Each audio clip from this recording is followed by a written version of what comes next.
Welcome back to Chit Chat. It's been a while. This is episode 123.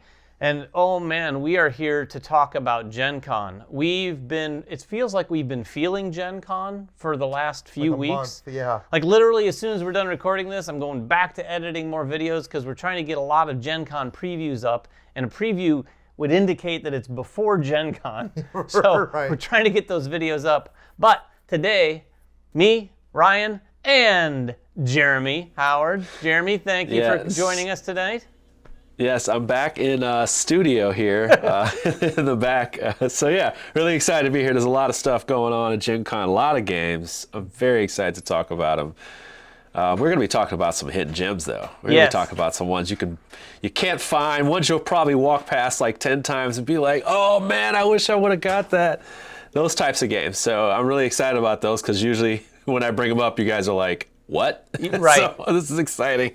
Hidden gems is Jeremy's wheelhouse for sure, and I think it means different things to different people. I can tell you right now, one of mine is a hidden gem in that it's not yet available. It's going to be demoed at Gen Con. It's a very hidden gem. It's a bit of a hidden gem, but it's not like Jeremy's hidden gems are like those little games no one's heard about.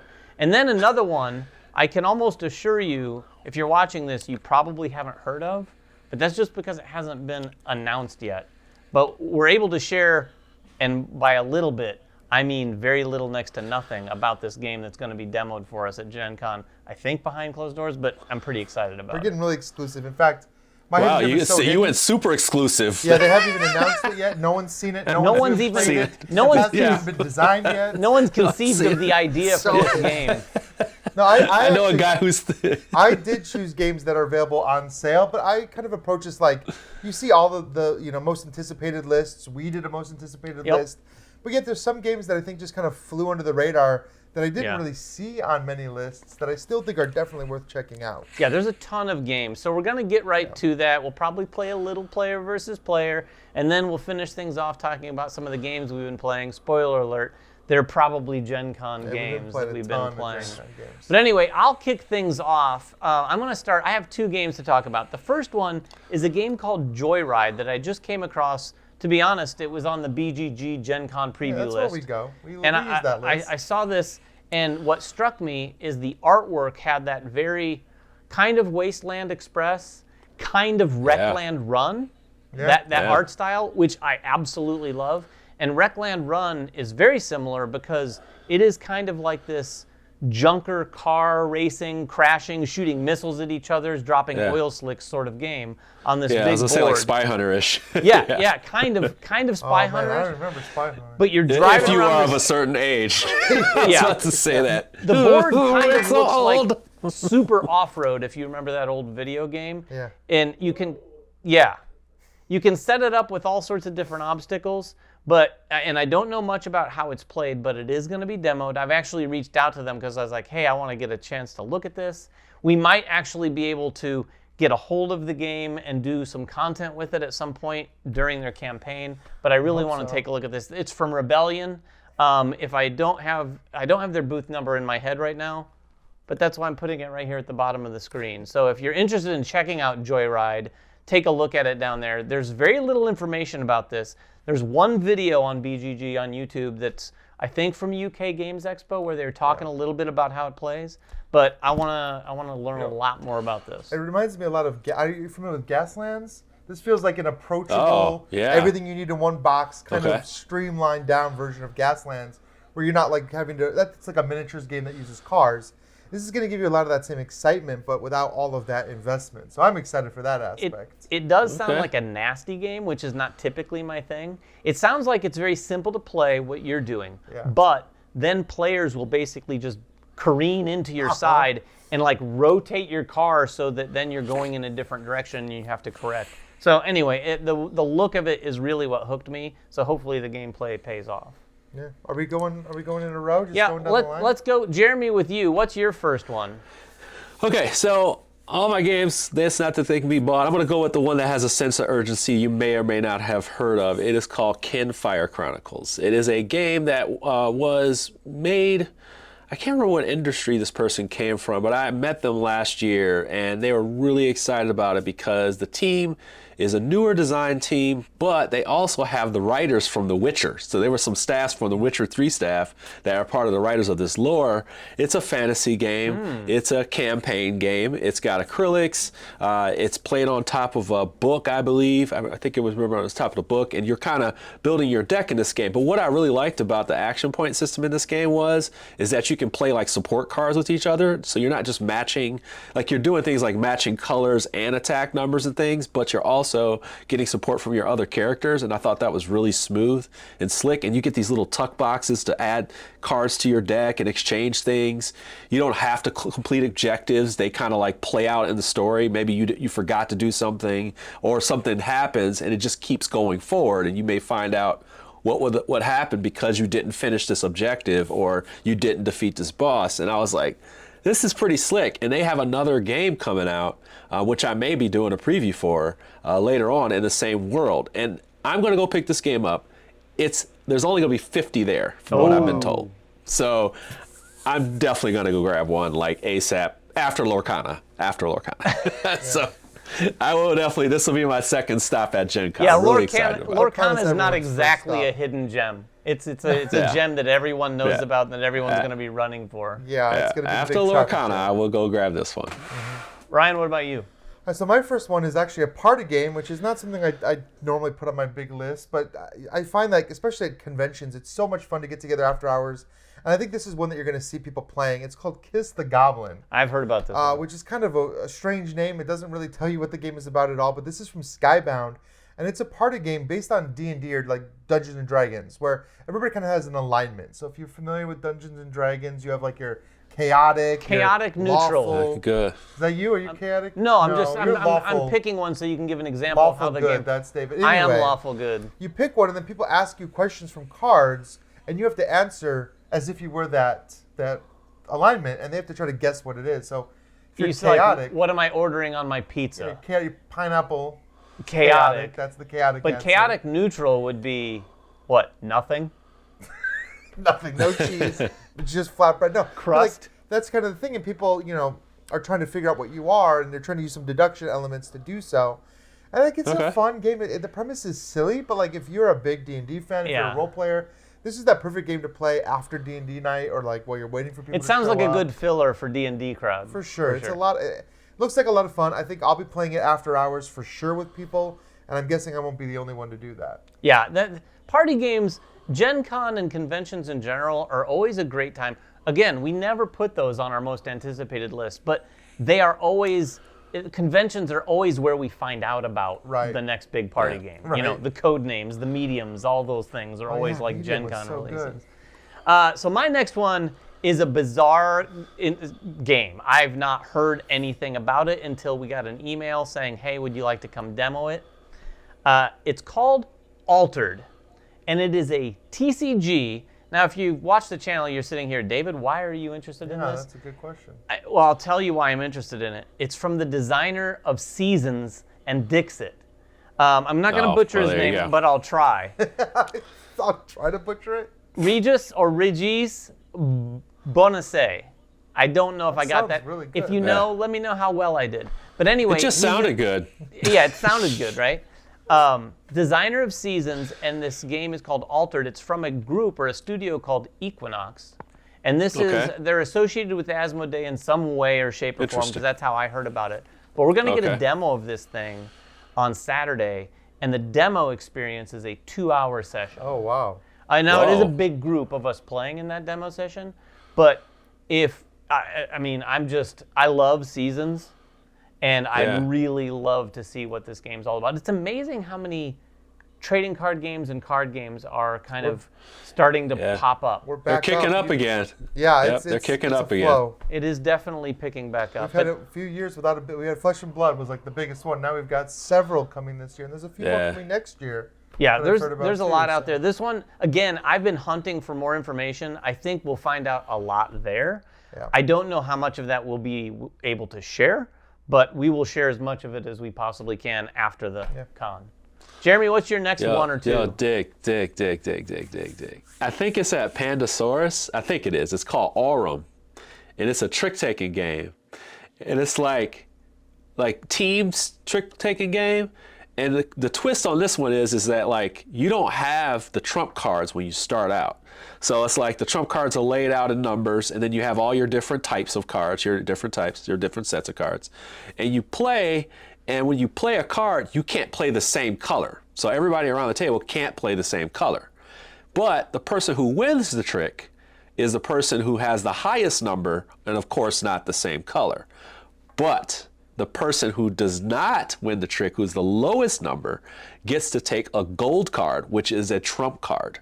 Oh. And even at the beginning of the round, you have a card that you flip over out of your hand that says, this is how many tricks I'm going to get.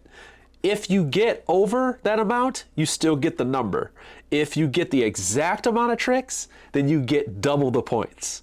And if you lose, of course you lose. But I just thought this has so many twists in it for a trick-taking game. I'm totally feeling it. Like, I'm totally feeling it. I love trick-taking games. So this is like ASAP, definitely buy. They got District Noir over there. They got all this stuff over there. Pandasaurus has got some interesting stuff. Whether they stick around or not, who knows? But I always enjoy trying their games because they generally have good games. But Trick Takers, I usually just buy them and test them. And this one is something I'm definitely going to be targeting. Cool. Yeah. Do you have any others? I got one more. It's going to be for demo, and I just kind of found out about it, I think, in the last month or so. It's called Kelp. And it's a game that you can go, I think you can go to the first play area. By the way, there's another game over there called the Guilds of Biltis. It's pretty cool too. It's like a big Lacerda game. So that room is going to be hopping this year with some good games. But this one here, you are playing a shark and an octopus. And the octopus, I believe, is the one that plays cards to move around and like not be hidden. So, I mean, to be hidden because, of course, sharks eat octopuses, and they're smart, and they try to get around. So you're playing cards to hide and not be seen. Now the shark is rolling dice and using its abilities to mitigate the dice so it can find you. All right. Now here's the crazy part: when you and when you're the octopus, you're also trying to eat things so you can get better cards. So you have more strength and more wit or whatever. But then when you fight, there's actually like when you fight each other, there's actually a face-off, which is a whole new game of card play and all that stuff to finish the game. So even when the shark finds octopus, it's not over. It's not like, oh, I found you, you're dead. That's the end of the game. No, there's like another little game inside the game when you do. It's absolutely sounds ridiculous, but when you watch it, if you go to BGG, there's like a 1-minute video that tells you like the whole game in a nutshell, and it's really well done. Elvis reminds me of the guy who did Oros, where it's just a really nice, tight 1 minute, like, here's the game, take care, check it out. So definitely if you're interested in that one, go see it. Go see it. That one totally fits the bill of what Jeremy usually brings to the table here. Yeah. Like with these hidden gems, it's like that sounds like the most bizarre little game ever. Well, so if you're in that room, that indie room, they're going to have that Galactic Cruise that I was talking about. That one's going to be a big year next year. Guilds of Biltis and this on Kelp. So there's going to be 3 hopping games in there. Go to that room. Go to that room and check out some of these games that are coming next year. There's going to be some big ones coming out next year. Yeah, I think Galactic Cruiser 2 is one that, like, if you get the chance to demo this game, you're going to be telling people about it. They're going to be, oh my gosh, because I don't think a lot of people have heard of it yet, but when it starts to get out there and when they start really pushing for the campaign, I think it's going to be one that you're glad that you played. Yeah, so those are the hidden gems that we're looking for, at least the 3 of us that are looking for. Emily, I'm sure, has some hidden gems too, but looking and anticipating games at Gen Con is not her bag. So no, she likes to just go and see things. And you know what? Let me say, I do get that. That's one thing about doing this that I miss, is that I used to go to Gen Con and just be amazed at everything you see, but now we do so much research that we kind of try to figure out what everything is. So yeah, I've always done we're that. We're very privileged that way. We're very privileged. We get to see the toys a little bit before everybody else, and that's I'm thankful for that kind of stuff. But at least we get to tell you, hey, this is a good game, or this is something to look out for, or we get to tell people about games, and they can decide themselves where to run to. But you do not run at Gen Con, okay? People do not run at Gen Con. Yeah, And do not run at Gen Con, except for Lorcana. Let's move on. And in honor of Gen Con, we're going to play a little player versus player that has a bit of a Gen Con theme to it. I'm going to test the two of these guys with some Gen Con trivia in a minute. And speaking of player versus player, let's talk about the World Series of Board Gaming. Are you ready to head to Vegas to compete in a series of top games? Event after event, players will make their way through, and one will walk away with $25,000 and the bracelet. The tension is real, but so is the fun, so get your tickets while you still can. You never know who you might see there. And we're back, and I've got the questions right here in my hand. 5 questions. These are Gen Con trivia questions that probably no one knows. But they're all mostly numerical, numbers. You can just kind of guess if you want. And in fact, if you're watching, you can guess at home as too. So, number 1 is going to go to Ryan first, and then we'll switch, and Jeremy will be the first player for question 2. How dare you? How dare you? If you were here, I'd let you go first. Oh, wow. All right, here we go. Ryan, what year was the very first Gen Con? Let's see. What year is this? 2023? And we're going to go whoever's closest on these because they are numeric. So I think 2017 was the 50th anniversary. So that this is already getting a little long in the tooth. 1967. 1967. Yep. Jeremy, what say you? Well, I was hoping he forgot that, so I would say 65. 65. Well, Ryan's quick math was closer than Jeremy's quick math. What was it actually? 1968. Oh, so 2018 was the 50th? Actually, 17 was the 50th. Oh, interesting. Yeah, I don't know how that math works out, but 17. That was my first Gen Con. Maybe they doubled up one year. I should also note that my research is limited to Wikipedia. Yeah, but I'm sure that's correct. I mean, that's probably correct. I'm sure there's something that made it off or All right, something. so Ryan gets the first one. Jeremy, I do, even though I was wrong? Yeah, you're closer. You're closer. It's numbers, baby. Jeremy, you're first on this one. Baby. Question number 2. What is the most unique attendees that Gen Con has ever had? This means the unique attendees in any given year. And I'll give you both a hint. It was in 2019. Yeah, it was 2019. I was going to say, it was the one before there was, 65,000? All right, 65,000 is his guess. I was going to say 63,000. So 63, 65? Well, that's a tight window. I know it was somewhere in the 60s. Well, question number 2. I'm going to give the people at home a couple seconds to chime in. Okay, that's enough. Jeremy gets it. It was 70,000. Oh, it was 70,000. Unique. It was insane. I remember how ridiculous it was that year, and I was like, wow, Gen Con's going to do well. What could go wrong? And then what could go wrong? What could go wrong? Jeremy, that put a smile on my face. Thank you very much. All right, it's 1-1, everybody. Back to Ryan as the first player. Number 3 is, in what year did Gen Con move to Indianapolis, Indiana? Geez. I think it was 1983. But I think it might have been earlier than that, but that's my guess. 1983 to Indianapolis? I'm saying 1983. Jeremy, do you have a guess? 91. 91. Wow. I'm surprised you guys didn't know this.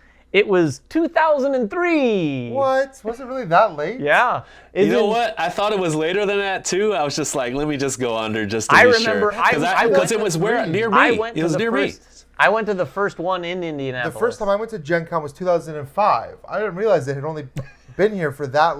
Yeah, that actually makes a lot of sense now that I go back and think about it. Because I remember in 2005, I'd never even heard of Gen Con before. Yeah, I'm pretty sure if it had been there since the 83, they would call it IndyCon.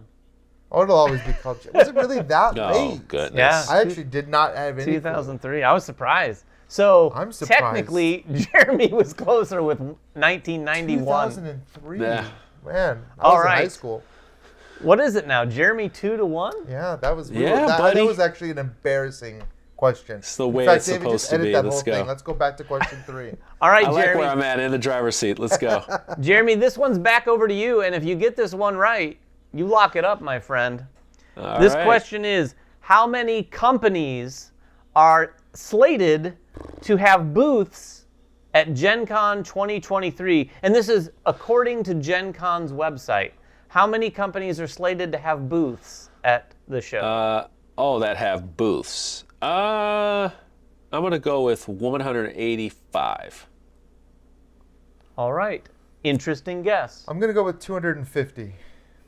The answer is 540 companies. 500. What the hell? Wow, Wait, we have no, so that many- doesn't make there's sense. 500 Like, if that includes people that just have, like, pop-ups, yeah. Like, All I'm saying is that's how many They're saying companies. 500. How many booths could there be at Gen Con? There's what, like, I mean, Right. I'd say maybe 540. I guess how many rows? dude, you know is it what? called? You know Like, what? You know what? We didn't factor in, like, the stadium as well. Like, Well, There's a lot. stadium, Oh, I didn't even think about the that. stadium. Yeah. I didn't, all the I'm- people I'm, in I'm Artist foolish. Row. I I should have. didn't think about artists. Yeah, I should have thought before I spoke. I don't know why I even. Yeah, I should have thought about that. That's true. Hey, does that mean I was? So who was closest closer to 540? I was closer to 540. Ryan was closer. It is all tied up coming into the last You know, question. this is just people in the comments are laughing at us right now. This is intense. They're I not know that was laughing at me. absolutely ridiculous. They're taking our Gen Con badges I got away. every one of these exactly right. Just folks, that just lets you know we are still amateurs. Okay, like we're not, Oh, this is good we information. still have All right. amateur in us. This one is back. Did I start with Jeremy that time? did, Yep. so this is back with Starting me. with Ryan this time. Question number 5. How many events are listed Oh, when you search them on Holy Gen Con's website? Man, I'm gonna guess like 1,200 events. 1,200 events are the number of I'm gonna events go. that I'm come gonna up. go with 1201. Oh my gosh, this is the Price is Right now. Yeah, I'll go with 1201, I bet baby. Let's I'm way go. low. I mean, Let's go. I think you went low. I think you went too low. I love the strategy Jeremy took. It was the winning strategy. what was the actual answer? The number of events listed on their website as of time of recording when you search their Yes. website shows 20,069 events. 20,000 Yeah. in 5 Yeah. days. Yeah. How are you 20,000. running 5,000 events a day? That's crazy. Just Where- think, I mean, just think on top of this, like you have, let's say D&D alone. Yeah. Just alone. You have almost 100 to 200 events of Werewolf. Like, well, that's true. I forget It's about insane. that stuff. Yeah, events, Pathfinder, all that stuff. yeah, man. I mean, dude, we're talking about role-playing rooms full. That's a ton of events. Miniatures. You painting, know, does there's a that room count? with 10. There's a room with 15, 20 tables full of people playing. Yeah. Pathfinder, some stuff we never heard of. You No, know, like that's all true. kinds That's of fair. stuff. That's crazy though to me. Even with all Yeah. that said, that is an impressive That's number. a staggering number. That's I never would've- impressive. I knew I was low. I was actually thinking like, do I go 1,200 or 12,000? I was like, what level are we Yeah. talking about? I would never have gone Ryan, 20,000. I just want to as we close this game, I am slightly better than you. No, that's fair. By Jeremy. one. 12, By one. You can 1,201. claim to be better than me whenever you Let me want. tell you and I'll something. just Let me nod tell you and I'll something, say, David. yeah. Let me tell you something. You know how much you need to win a game? You just need to win by one, baby. That's it. You just need to win by one. it. All right? I like the I competitive never win, spirit guys. going That's why on. I'm gloating. I never win. All right, Play we these games, will- I never win. That was our pre-Gen Con, in honor of Gen Con, player versus player. Which we know nothing about, We apparently. clearly know, well, Yeah, two we're of not us- even close. 2 of the 3 of us know nothing. I knew a little something because I looked up the questions. But that was our Gen Con player versus player. We'll be right back with just a couple games that we've been playing recently.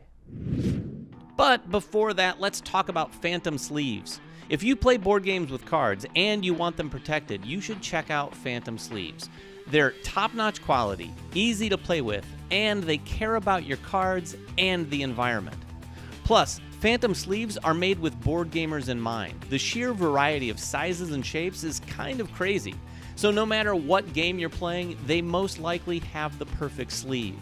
And whether you want to see your cards crystal clear or avoid that annoying glare from the lights above your table, they've got you covered with both glossy and matte options. And if you're like, I just don't sleeve my cards, well, maybe you should stop and think for a second. Who's going to protect the dusky leaf monkey? Phantom sleeves. That's who. And we're back, and yes, we have been playing games. We haven't just been sitting around anticipating Gen Con. We've actually been playing games. Some non-Gen Con games, but a lot of Gen Con games. And I'm going to start because I've played this one just this last week, played it with Nelson Oliver, who was here, and we recorded content on it, and it's up on the channel right now. It's for Sky Team, Prepare for Landing. This is from Scorpion Masqué and distributed by Hachette. Ryan and I have also played this. So good. And literally just before recording, I was over at my parents' house. I have some relatives in from out of town to go to Gen Con. And my niece and my nephew's girlfriend played it, loved it.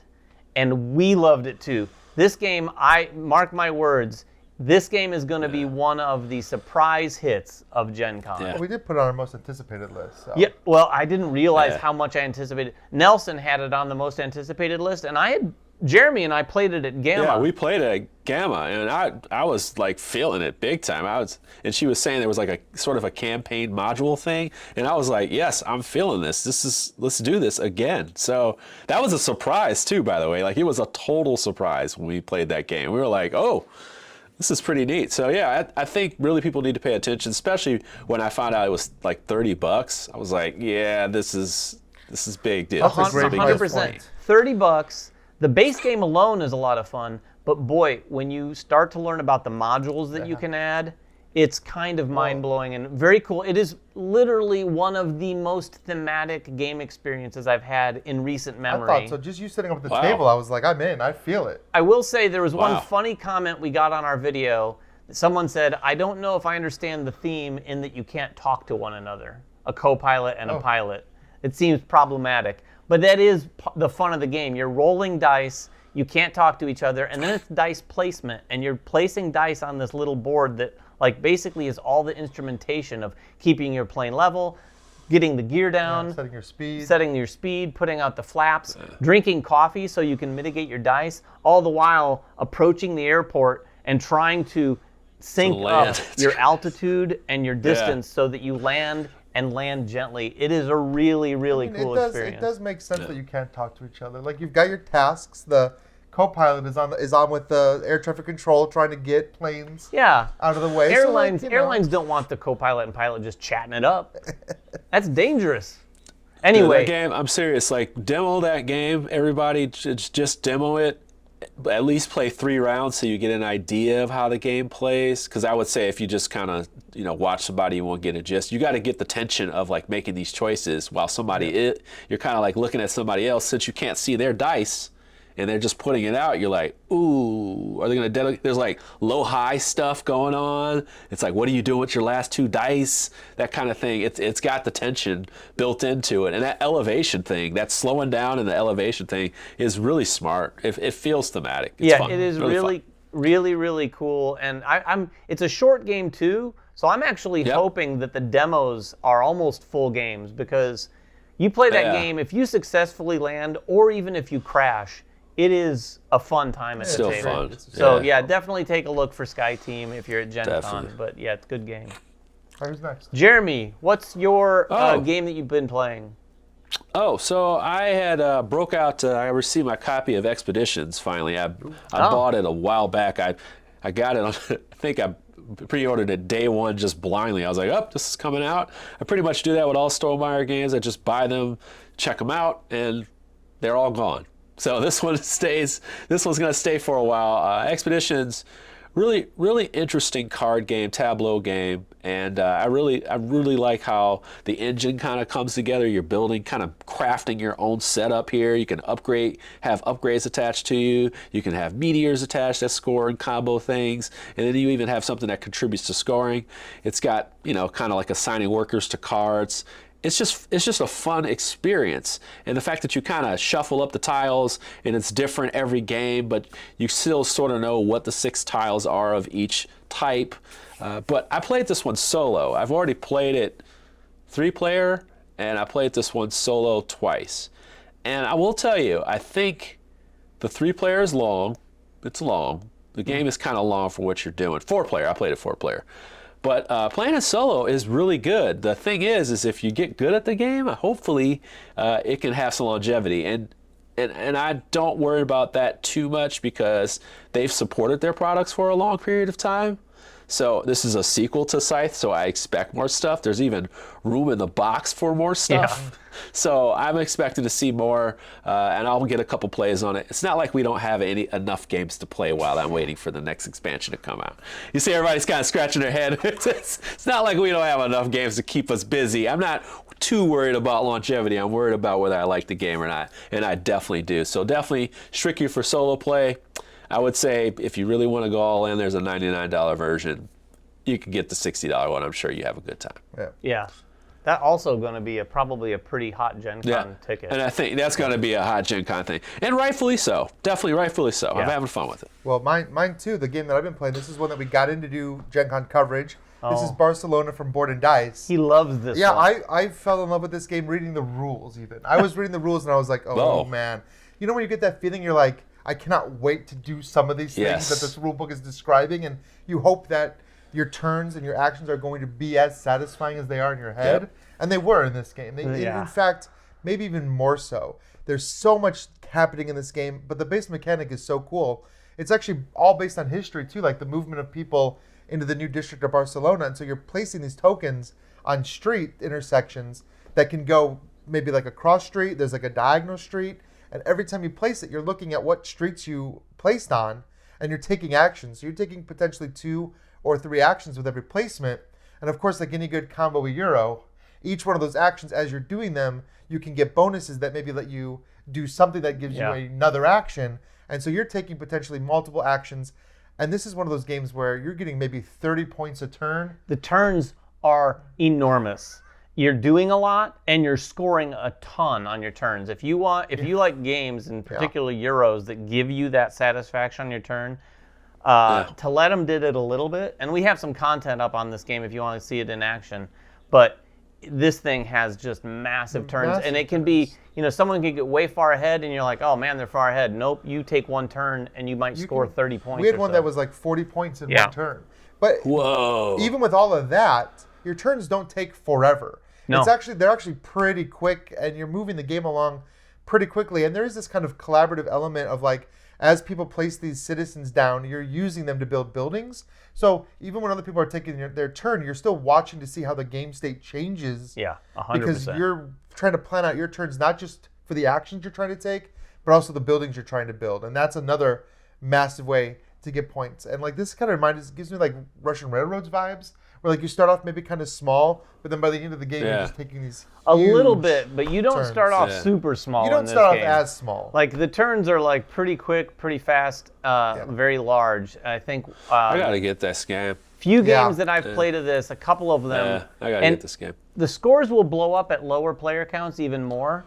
But the couple 2-player games I played of this, I was like 360, 350 points. The markers go up to over 400. So they obviously expect you to reach those point values. Yeah, it's just, and even with these huge point values, we're all like within 20 points of each other by the end of the game. So like it's that kind of Euro, and it hits all the sweet spots for me. Yeah, also very unique. It feels different for Board and Dice right now compared to like a lot of their last few medium weight Euros. Dicey games? It's not dicey. There's no dice. 0 dice. Which is really kind of refreshing. And I wanted to say that one of the things I appreciated the most, I think is actually very cool, is that the designer wrote a ton of notes in the rulebook about how they were actually influenced by the actual Barcelona. And so like every action you're doing in the game has some kind of historical basis, and they give you little text blurbs. I think that's a nice little touch. That's cool. Yeah, that's definitely cool. I like when it's cultural reference, and it's also like what your inspiration is. Right. And I like that designers are doing that more now.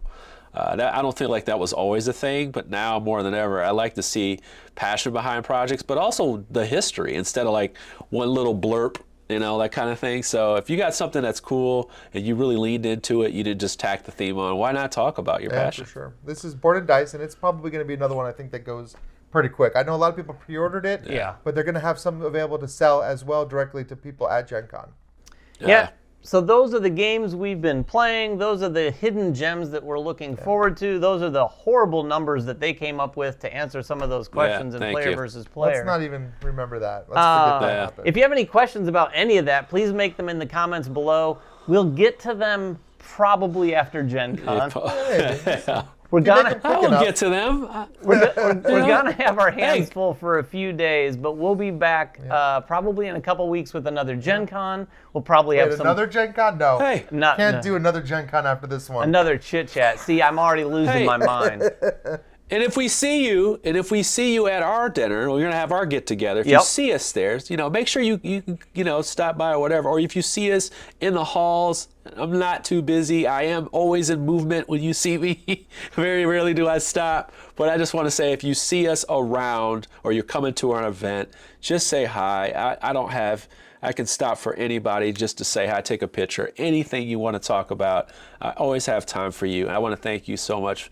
I think we all thank you so much for sticking with us for so long and watching and commenting.